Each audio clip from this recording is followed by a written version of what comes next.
কথায় আছে যে কোনো কিছুকে মন থেকে চাইলে, নিজের স্বপ্নে অটুট থাকলে সেই ইচ্ছা পূরণ হতে কেউ আটকাতে পারে না।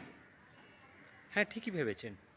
আমার একটা স্বপ্ন আছে, নিজেকে বড় পর্দায় দেখব, দর্শকে আমার পারফরমেন্স দেখে হাততালি দেবে, তারপর লোকে আমার অটোগ্রাফ নেবে, আমার সাথে সেলফি তুলবে, আর আমি একটা সিনেমা হলের একদম ব্যাক সিটে বসে দর্শকের এই উন্মাদনা দেখব, আর মনে করব আমার চোখের জলে আমার মা বাবার দুঃখ গ্লানি সব কিছু ধুয়ে মুছে যাবে।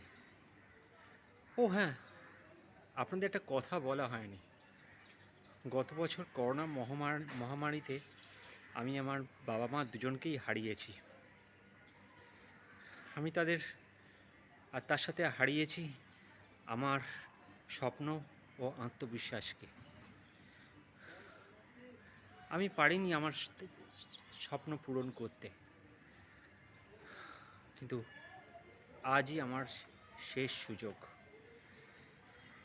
এক্স ফ্যাক্টর এন্টারটেনমেন্টের নতুন ছবির অডিশন দিতে আমি এসেছি। আপনাদের কি মনে হয় আমি পারবো আমার স্বপ্ন পূরণ করতে?